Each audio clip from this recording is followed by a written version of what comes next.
Hello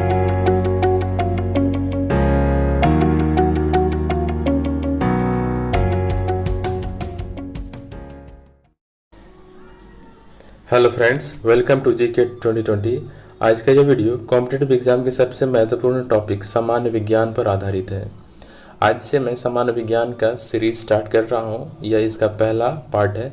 सामान्य विज्ञान competitive exam में बहुत ही इंपॉर्टेंट रोल प्ले करता है, क्योंकि अभी के समय में कॉम्पिटिटिव एग्जाम में सामान्य विज्ञान से बहुत सारे प्रश्न पूछे जा रहे हैं। चूँकि सामान्य विज्ञान से बहुत ही सीमित प्रश्न बनते हैं, इसीलिए इसे कवर करना और इससे स्कोर करना काफ़ी आसान हो जाता है सामान्य ज्ञान की तुलना में, क्योंकि सामान्य ज्ञान का जो विस्तार है बहुत ही ज़्यादा है और सामान्य विज्ञान का जो क्वेश्चन है वो काफ़ी लिमिटेड है, जो कि कॉम्पिटिटिव एग्जाम में पूछे जाते हैं। तो आज की इस वीडियो में उन क्वेश्चन को शामिल कर रहा हूँ जो एग्ज़ाम में बहुत बार पूछा गया है और एग्ज़ाम के पॉइंट ऑफ व्यू से बहुत ही महत्वपूर्ण है। तो चलिए शुरू करते हैं। पहला प्रश्न है, ब्रोंकाइटिस रोग का संबंध शरीर के किस अंग से है? तो ब्रोंकाइटिस रोग का संबंध शरीर के किस अंग से है? इसका सही आंसर होगा ऑप्शन बी, फेफड़ा। ब्रोंकाइटिस रोग का जो संबंध है वो फेफड़े से संबंधित है। ठीक है, अगला प्रश्न देखते हैं। अगला प्रश्न है, नियोन लैंप का आविष्कार किसने किया था? नियोन लैंप का आविष्कार किसने किया था? इसका जो सही आंसर होगा वो होगा option B, Samuel Cohen. Samuel Cohen ने नियोन लैंप का आविष्कार किया था।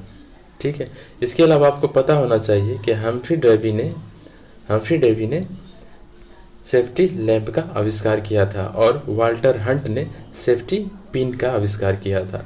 तो अगर क्वेश्चन एग्जाम में पूछ लिया जाए कि सेफ्टी लैंप का आविष्कार किसने किया था, इसका आंसर होगा हम्फ्री डेवी। और अगर पूछ ले कि सेफ्टी पिन का आविष्कार, तो वाल्टर हंट। अगला प्रश्न है, हृदय का कौन सा हिस्सा संपूर्ण शरीर को रक्त पंप करता है? हृदय का कौन सा हिस्सा संपूर्ण शरीर को रक्त पंप करता है? इसका जो सही आंसर होगा वो होगा ऑप्शन ए, बायां नीलय। बायां नीलय संपूर्ण शरीर को रक्त पंप करता है। ठीक है, अगला प्रश्न है, मानव शरीर का सबसे बड़ी धमनी कौन सी है? मानव शरीर की सबसे बड़ी धमनी कौन सी है? इसका सही आंसर होगा ऑप्शन डी, महाधमनी। महाधमनी मानव शरीर की सबसे बड़ी धमनी है। ठीक है, अगला प्रश्न है, सबसे हल्का पदार्थ कौन सा है? तो सबसे हल्का जो पदार्थ है, इसका आंसर होगा option A, graphene aerogel. Graphene होगा, ग्रेफाइट नहीं। तो ग्रेफाइन एरोजेल जो है सबसे हल्का क्या है, पदार्थ है। इसके अलावा अगर पूछ ले सबसे हल्की धातु कौन सी है, तो वो होगा लिथियम। सबसे हल्की धातु अगर पूछ ले तो लिथियम होगा, जबकि हल्का पदार्थ पूछ ले तो होगा ग्रेफाइन एरोजेल। कई बार एग्जाम में ग्रेफाइन एरोजेल की जगह सिर्फ एरोजेल देगा, तो ध्यान में रखिएगा एरोजेल सबसे हल्का पदार्थ है। ठीक है, और इसके अलावा सबसे जो हल्की गैस है वो है हाइड्रोजन। सबसे हल्की गैस हाइड्रोजन है। अगला प्रश्न है, दाद किसके कारण होता है? शरीर में दाद रोग जो होता है किसके कारण होता है? इसका जो सही आंसर है वो है ऑप्शन ए, कवक। दाद रोग जो है शरीर में कवक के कारण होता है। ठीक है, कवक को इंग्लिश में फंगस भी कहा जाता है। अगला प्रश्न है, पृष्ठ तनाव का एसआई मात्रक क्या है? पृष्ठ तनाव, सरफेस टेंशन का एसआई मात्रक क्या है? एसआई मात्रक क्या है? तो पृष्ठ तनाव का एसआई जो मात्रक होता है वो होता है, इसका आंसर होगा ऑप्शन बी, न्यूटन पर मीटर। न्यूटन पर मीटर। ठीक है, अच्छा, पृष्ठ तनाव का जो फार्मूला होता है वो होता है फोर्स बाय लेंथ। पृष्ठ तनाव का जो फार्मूला होता है वो क्या होता है, फोर्स बाय लेंथ। अब फोर्स का जो एसआई मात्रक होता है क्या होता है, न्यूटन होता है, इसीलिए इसको एन लिखते हैं। और लेंथ को जब एसआई मात्रक में हम कहते हैं तो वो मीटर, जिसको कि एम से डिनोट करते हैं। इसीलिए पृष्ठ तनाव का एसआई जो मात्रक होता है वो न्यूटन पर मीटर होता है। अगला प्रश्न है, मलेरिया रोग शरीर के किस हिस्से को प्रभावित करता है? जिसका जो सही आंसर होगा वो होगा ऑप्शन ए, प्लीहा। मलेरिया रोग शरीर के प्लीहा को प्रभावित करता है। किस हिस्से को? तो प्लीहा को। ठीक है, अच्छा, प्लीहा को ही अंग्रेजी में स्प्लीन भी कहा जाता है। और स्प्लीन जो है आरबीसी का कब्र के नाम से जाना जाता है। अगला प्रश्न है, कौन सा तत्व स्वतंत्र अवस्था में पाया जाता है? अब ध्यान दीजिएगा, यहाँ पूछ रहा है स्वतंत्र अवस्था में तत्व पूछ रहा है, ठीक है। तो इसका जो सही आंसर होगा वो होगा सल्फर। सल्फर जो है स्वतंत्र अवस्था में पाए जाने वाला तत्व है। इसके अलावा एग्जाम में क्वेश्चन आता है कि स्वतंत्र अवस्था में पाए जाने वाला धातु कौन सा है, तो होगा उस समय तब आंसर होगा सोना। सोना स्वतंत्र अवस्था में पाए जाने वाला धातु है, जबकि सल्फर स्वतंत्र अवस्था में पाए जाने वाला तत्व है, ठीक है। अगला प्रश्न है, गाय के दूध में किस विटामिन की कमी होती है? तो गाय के दूध में जिस विटामिन की कमी होती है वो होता है विटामिन सी। इसका आंसर होगा ऑप्शन सी, विटामिन सी। गाय के दूध में विटामिन सी की कमी होती है, ठीक है। अगला प्रश्न है, हीलियम की बाह्य कक्षा में कितने इलेक्ट्रॉन्स होते हैं? इसका सही आंसर होगा ऑप्शन बी, 2। हीलियम की बाह्य कक्षा में 2 इलेक्ट्रॉन्स होते हैं। हीलियम का जो परमाणु संख्या होता है, एटॉमिक नंबर होता है, वो होता है 2।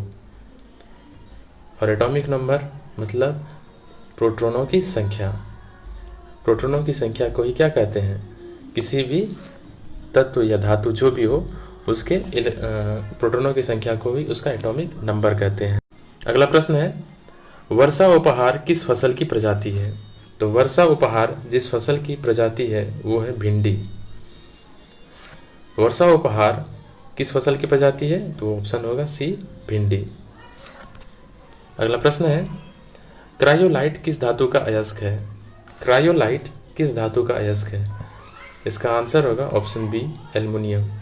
क्रायोलाइट एल्युमिनियम का अयस्क है। अगला प्रश्न है, फास्फोरस का सूत्र क्या होता है? फास्फोरस का सूत्र क्या होता है? इसका जो सही आंसर होगा ऑप्शन ए, P4। फास्फोरस को P4 के रूप में डिनोट भी किया जाता है। फास्फोरस का जो शेप होता है वो टेट्राहेड्रल शेप होता है। टेट्राहेड्रल शेप होता है, ध्यान रखिएगा। अगला प्रश्न है, बिजली के चमकने पर कौन सा गैस उत्पन्न होता है? आकाश में जो बिजली चमकती है वर्षा के समय, तो उस समय कौन सी गैस उत्पन्न होती है? इसका जो सही आंसर होगा वो होगा option B, nitrogen dioxide, NO2। Nitrogen dioxide मुक्त होता है। अगला प्रश्न है, श्वेत रक्त कण क्या कहलाता है? श्वेत रक्त कण को क्या कहलाता है या फिर किस नाम से जाना जाता है? इसका आंसर होगा, सही आंसर होगा ऑप्शन बी, ल्यूकोसाइट। श्वेत रक्त कण को ल्यूकोसाइट के नाम से भी जाना जाता है। आपको एक बात और बता दूं कि इसी ल्यूकोसाइट श्वेत रक्त कण की अधिकता के कारण ही ल्यूकेमिया रोग होता है। तो ल्यूकेमिया जो शब्द आया हुआ है यह इसी ल्यूको से आया हुआ है। ध्यान रखिएगा अगर आप कि श्वेत रक्त कण की मात्रा जब शरीर में बढ़ जाती है तो ल्यूकेमिया, जो कि ब्लड कैंसर के नाम से जाना जाता है, वो एक बीमारी होती है। तो ये ल्यूकेमिया, ध्यान रखिएगा। अगला प्रश्न है, भविष्य के ईंधन के नाम से किसे जाना जाता है? भविष्य के ईंधन के नाम से किसे जाना जाता है? इसका सही आंसर होगा ऑप्शन बी, हाइड्रोजन। भविष्य के ईंधन के नाम से हाइड्रोजन को जाना जाता है। अगला प्रश्न है, ब्लड बैंक किसे कहा जाता है? ब्लड बैंक किसे कहा जाता है? तो इसका सही आंसर होगा ऑप्शन ए, प्लीहा। प्लीहा को ब्लड बैंक के नाम से जाना जाता है। और इसके अलावा प्लीहा को आरबीसी का कब्र भी कहा जाता है, ठीक है, दोनों ध्यान रखिएगा। अगला प्रश्न है, मानव मस्तिष्क का सबसे बड़ा भाग कौन सा है? मानव मस्तिष्क का सबसे बड़ा जो भाग है वो है प्रमस्तिष्क। मानव मस्तिष्क का सबसे बड़ा जो भाग है वो होता है प्रमस्तिष्क, याद रखिएगा, प्रमस्तिष्क, ठीक है। अगला प्रश्न है, न्यूट्रॉन की खोज किसने की? तो न्यूट्रॉन की खोज जिसने की, इसका सही आंसर होगा option A, James Chadwick. Neutron की खोज जेम्स चैडविक ने की थी, ठीक है। तो ये था आज का सामान्य विज्ञान का 20 महत्वपूर्ण प्रश्न। इसके अलावा आपको बता दूं कि आगे आने वाली वीडियो में सामान्य विज्ञान के सबसे महत्वपूर्ण प्रश्नों को शामिल करूंगा। अगर आपको ये वीडियो पसंद आया हो तो लाइक करें और अपने दोस्तों को शेयर करें। Thank you and best of luck for your exam.